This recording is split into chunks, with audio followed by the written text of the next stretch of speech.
Hi welcome to everyone my first long video.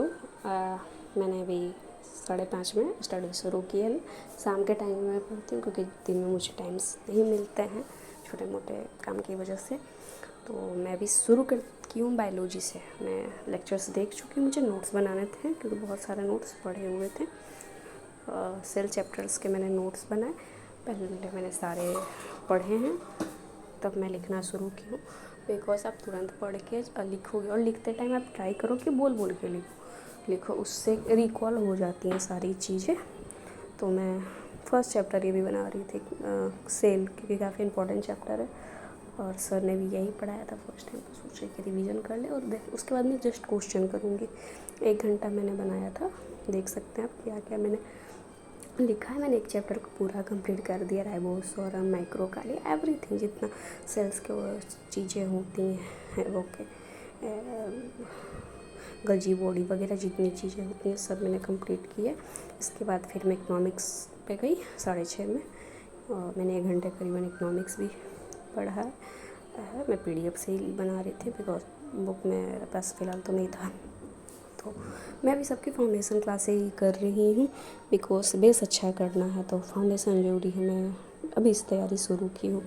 मैंने करीबन 1 घंटा इकोनॉमिक्स भी पढ़ा है, नोट्स भी पढ़े हैं, अभी मैंने लिखे भी हैं क्योंकि राइटिंग इम्प्रूव, लिखने की स्पीड इम्प्रूव करनी है, सारी चीज़ें इम्प्रूव करनी बहुत ज़रूरी है। और जब तक आप लिखोगे नहीं ना, लिखने से चीज़ें एक बार रिकॉल हो जाती हैं अच्छे से, फिर से मेमोरी में चली जाती हैं। तो लिखना अच्छी चीज़ है, लिखते रहना चाहिए। तो मैंने करीबन 1 घंटा इकोनॉमिक्स पढ़ा है, एक चैप्टर पूरा मैंने लिखा, एक चैप्टर मैंने पूरा कंप्लीट किया है। हर चैप्टर का इकोनॉमिक्स एंड इकोनॉमी में डिफरेंस और क्या होते हैं दोनों चीज़, दोनों के फादर कौन है, बेसिकली ये सारी चीज़ें क्या होती हैं, कैपिटल क्या होती है, सारी चीज़ें मैंने कंप्लीट किया नोट्स के दौरान। देन उसके बाद में फिर बुक्स पे आई हूँ क्योंकि मुझे मैंने नोट्स पढ़े हैं। नोट्स पढ़ने के बाद सिंपली तो आप लोग देख ही सकते हैं कि फ़िलहाल तो मैं लिख ही रही थी क्योंकि बहुत स्लो चल रही हूँ आजकल। हालांकि मैं लिखना ख़त्म हो चुका है, मैं नोट्स वगैरह पढ़ी, देख सकते हैं यही चैप्टर है। अगर आपको इस बुक का PDF चाहिए होगा तो आप मुझे कमेंट कर सकते हैं, मैं आपको भेज दूँगी।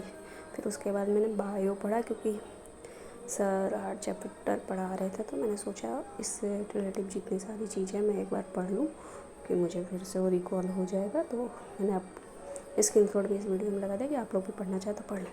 देन मैंने NCERT शुरू किया आज से 6 क्लास से।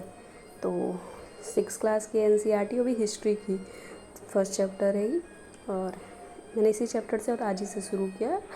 पर चैप्टर, हर एक चैप्टर एक दिन कम पढ़ा जाए, समझा जाए, क्योंकि PCS की एग्ज़ाम्स के लिए NCERT बहुत ज़रूरी है।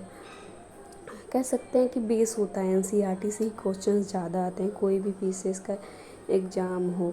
और 6 से पढ़ने से चीज़ें अच्छे से समझ आती है कि कहाँ से क्या हुआ था। तो अगर आप लोग भी अगर सोच रहे हैं PCS का तैयारी करना तो NCERT से ही शुरू करिएगा क्योंकि वो काफ़ी अच्छा होता है। आप देख सकते हैं कि मैंने कितने अच्छे से, इसलिए मैंने इसका एक अच्छे से स्क्रीन रिकॉर्डिंग करके मैंने पूरा चैप्टर ही लगा दिया इसमें, ताकि